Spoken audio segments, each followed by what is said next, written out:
What's going on, everybody, and welcome to part 3 of the Zipline local ins and outs tutorial series. In this video, what we're going to be doing is working with our own custom data. So just like with how to run an algorithm, there's a bunch of different ways with using your own custom data. There's also a whole bunch of ways. And some of those ways I don't really understand or can't figure out. And I think, at least for most people, their goal is like, hey, I have this CSV of data. How can I just use this freaking CSV and do backtests on the CSV of data, whether that data happens to be a signals or maybe it's actual pricing information? How do I just bring in that CSV? So that's what I'm going to be showing you guys how to do right now. Basically, the only caveat here is if you are trying to bring in more data than you could store in your RAM. So if you have 32 gigabytes of RAM, but your data set is 64 gigabytes, well, you're out of luck. You're going to need to use a different method. There's basically two main methods. You can use data this way, the way I'm about to show you, or you could use data and via like bundles in Quantopian. So with data bundles, you'll have to ingest and create the bundle and all this kind of stuff. And to be honest with you, I have no idea how to do that. It just evades me. So if someone has a really great write-up that they've found for how to step-by-step do it, there is documentation on zipline.io. Still doesn't make any sense to me. So anyway, maybe you're smarter than me. Just know it exists, but this is one way to do it. So the way that we're going to do it is we're just going to load it in, and then basically what you're doing is you're loading in a data frame. So that should be pretty simple for most of you guys. A data frame is just like an Excel spreadsheet. So you've got your data frame that'll consist of open, high, low, close, and volume data. If you have more data than that, you can just get rid of those. We're just going to ignore the other columns. And then that data needs to be indexed by date. And so each of those, let's say you're loading in symbols data, so you're going to load in some tickers. Each one is its own unique file. It's a unique data frame. And then what you're going to do is you're going to combine those data frames into a depth. And the way that we're doing that is using panels with Pandas. So a Pandas panel basically is like a 3D data frame almost, where basically you've got your single data frames, which are columns and rows, and then the depth part of the panel is the different symbols that those rows represent. So that might sound really confusing. I think it's just so much easier if you just see how I do it. So let's go ahead and do that. So the first thing we're going to go ahead and do is let's just show how we're going to create this data panel, and then we'll show how you can bring in that data panel. So let me do import pandas as PD, maybe make it a little bigger. Cool. Import pandas as PD from collections. We're going to import ordered dict. And then we're going to import p.3 to ensure for time zones. So this is another thing you need to start thinking about if you're going to use your own data is time zones. Obviously, time zones are really important. Is your data in Eastern time or is it in UTC time? So a lot of APIs or whatever, they're going to have their own time zones. So you need to know what time zone your data is timestamped for. That's whether it's in Unix time or date time or whatever, you need to know. So anyway, we're going to import p.3 to ensure that everything's of the same, basically timestamp. Now we're going to start our ordered dict. So ordered dict. And what we're going to do is we're going to use ordered dict to contain all of our data frames. And then we just convert the ordered dict to a pandas panel. Boom, done. So in this case, I'm only going to use one ticker, and we're going to use spy.csv. And because I can't trust any API, I've actually just uploaded spy.csv, and you can use, by the way, feel free to use your own data. If you don't want to use my data, that's totally fine. If you've got your own open, high, low, close volume data set that's indexed by date, great. By all means, use your own. But I'm going to use mine, and then let me show you how this data set looks, because it has to look just like this. It needs to be date, open, high, low, close, volume. Obviously, you don't need to have the same prices. The date format could be slightly different if you wanted. But the main thing here is the names of these columns. They need to be date, open, high, low, close, volume. You'll also notice I have adjusted close. That's fine. There was a split at some point here. I'm going to do my best to just work around that. But pay attention to that too. If there is a split in your data, that's going to be problematic. You need to make sure you have adjusted data. But yeah, so I guess I'm just going to close that. I don't need that anymore. So now I'm going to bop over to here where we've been working. And now what we're going to do is we're going to load in that data set. So what I'm going to say is data, and then data, we're going to organize this by the ticker. In this case, it's the SPY, the S&P 500 ETF. So we're going to say data SPY equals pd.read_CSV. And in this case, that's going to be spy.csv. Now, you can imagine that you could iterate this as well. So at this point, you could say, you know, let's say you had some tickers and that was a list, and then you'd go for ticker and tickers, boom, and then you would read, you know, ticker, you know, do dot format ticker, right, and you would do this. So the next little block of code, you could totally iterate the way I'm going to iterate. So, and in fact, while I'm at it, let's just do it. So just in case a lot of you guys are doing it this way, we'll just do it this way. So we'll say data ticker. I went this far, right? Ticker. So this is how you could do. You could iterate through a list of tickers. In my case, I'm just gonna have one ticker, but you get the idea. So we'll say data ticker equals that, and then we're gonna go ahead and we'll say the index underscore call equals 0. So the 0th index. The 0th element basically is the index, and then we'll parse underscore dates. You could either just say true, that should be totally fine, but I'm going to specifically say it is the date column itself that I want to parse as a date. So that's data ticker. It just reads in that CSV, and then what we want to do is we don't want that adjusted close column. We just want open, high, low, close, and volume. Again, this is just a quick example, but normally you would want to adjust all those columns, because if you saw that this data did have a split. I'm only showing you this for an example, but keep that in mind. Also, I'm pretty sure this data is probably not in UTC data format, but I'm probably just going to convert it to UTC. It's probably actually in Eastern, but anyway, I'm going to always use UTC because that's usually what I do, but like that's the time zone of my data.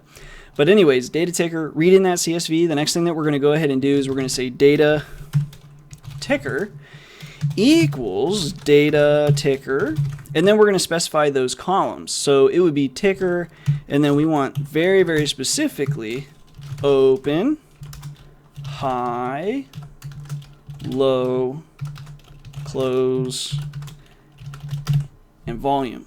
So we just want those columns. We don't want to really pass anything else. Now what I'm going to go ahead and do is once we've specified that, we could just print data ticker.head just to make sure we are where we want to be. All of this, by the way, is Pandas code. If you don't know Pandas, got tutorials on Pandas, so check that out. Let's go ahead and run this, make sure it's what we're expecting to see. Sure enough, it's exactly what we expected to see. So great. Now what we want to do is let's go ahead and convert this like how we would convert this to a panel. It's actually really simple. We would just say something like panel. And in fact, I think I'm just going to do it up here because eventually I'm going to convert this to, hold on. I'm trying to decide how I really want to do this. If I want to just convert this to a panel or if I want to do this kind of out of line. I guess I'll convert it up here and then I'll show you what I meant by. Normally this would all be in the same script, but I'm just trying to break it down into the panel first and then in the data that consists in that panel and then show you how to bring it into your algorithm itself. So anyways, the next thing, I think I'll just put it right here. We'll say panel is equal to P panel data. So we just converted the data to a panel now. And then we're going to say panel.minor underscore axis, and this is just basically the column. So this is just, you'll just copy and paste this. Open, high, low, close, volume. And then panel.major axis, you should probably be able to guess what this one should be, but it's going to be your date time, but it's going to be panel dot whatever that major underscore axis is, but then we want to tz underscore localize. And we want to do pytz.utc. I think probably EST is probably Eastern, and actually this data is probably Eastern data. But I'm going to go ahead and just say UTC for now. But again, just make sure you keep the time zones right. It's going to make a huge difference in your algorithm. And if you want to avoid look-ahead mistakes, make sure you've got the time zones correct. So now I'm going to go ahead and print the panel, make sure we did that right, and I'm going to not print out the head anymore. And oops, I said panel. Nice, print panel. Great. So this just tells you, okay, the item axis is SPI to SPI, so that would be ticker to ticker basically. We just have one. Major axis is should be just date time, and then the minor should be the actual columns themselves, open volume. Cool. So everything looks like we would expect, and now what we can do instead is pass this to our backtest, and then also this will be the new way, the final way I'm going to show you guys how to load in data. So I think what we'll do is trying to decide if I want to send you to the, or if I just want to type this all out. I don't think there's any benefit in typing this stuff out. So I used to always just type out everything in tutorials, but I just don't see the benefit. So first, so what I'm going to just, on all the tutorials, I always have links to the text-based version of the tutorial. So I think for this part, I'm just going to explain it basically. So basically these first few lines here are just like I said before, if you want to use this stuff, you've got to import it. So in this case, we're going to use order, we're going to use record, we're going to use symbol, and then a new thing, which is setting a benchmark. We're going to import Zipline so we can use Zipline later on to run things. And the final way I was going to show you guys, we can import pyplot because we're going to graph stuff, and then datetime. So, and in fact, we're really probably going to graph stuff later. I probably don't even need pyplot. So I'm just going to actually delete that because that's not necessary here. So now the next thing that we need to do is bring in our actual script, and this should look identical to what you've seen before. Paste that in. So this is just your typical order 10 shares every chance you get. Script just like Apple, only this time we're going to use SPI because that's our unique data. And for the record, SPI does not exist. They don't track the ETFs in the Quantopian Quandle bundle. So you know it's using the unique data. Next, at least when I record this, the SPI ETF is not in there. So once we have that, we need to bring in that data. But we've actually already brought it in up here. So down here, all we want to do is run this, and this is the final way to run, and this is the way I think makes the most sense. So I'm just going to paste it in, not make everybody write it out. No benefit in my opinion. Maybe tab this over. It's not going to be perfect, but that's okay. So now we're going to use Zipline, which we imported here. We're going to use the Zipline specifically to run the algorithm, specify the start time, the end time, again specifying date time, or time zones rather. So just again, make sure everything matches up in time zone. And in fact, in this case, they don't because we're still using a trading calendar, which I'll explain in the next tutorial. That's in Eastern time, but also, anyway, that's beyond this tutorial. So here we've loaded in all the data. Start time, end time, you just specify the initialize function. How much money are you starting with? How much, or the handle data function.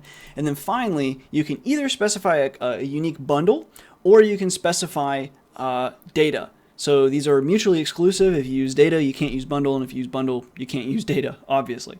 So so now what we can do is run this, and then the return of this goes into perf, which is a data frame, and then we can do all kinds of fun stuff with the data frame. That said, actually first, let me just run it. This should run pretty quick. It's only a year, so let's just run that.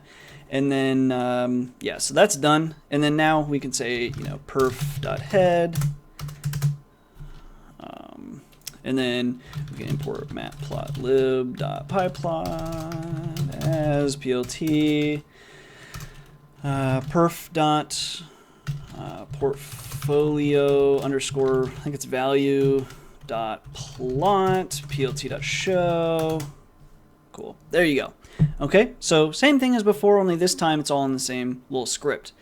Now what I'm going to do is I'm going to zoom out a little bit so I can make this a little easier on myself and show you probably the real, as close to how you're going to likely have your scripts as possible, which will actually look more like, I'm going to cut here, paste that into there, then I'm going to cut this data and paste it before performance, so like somewhere like here, paste, boom.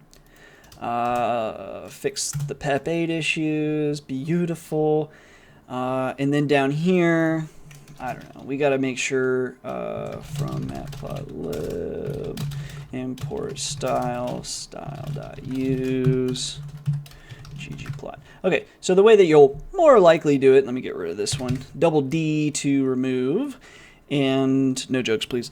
And let's go ahead and run that, and then there's your graph. So yes, so we have loaded in our custom data. If you had more symbols, and obviously you would need more of those CSV files locally, that's how you could load in many tickers of data, so long as it all fits into memory.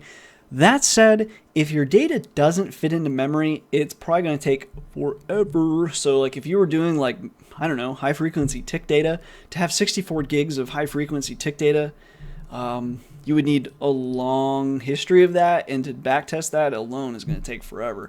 So if that's you, if you're doing that kind of backtesting, just buy enough for the RAM sticks, I guess. Anyway, enable swap.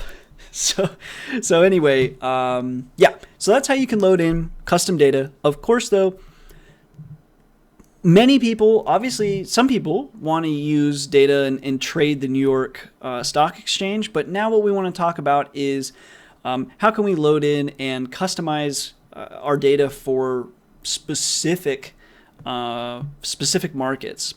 So that's what we're going to talk about in the next tutorial. We're going to use Bitcoin, if you didn't already guess, just from the the other download in the Zipline datasets.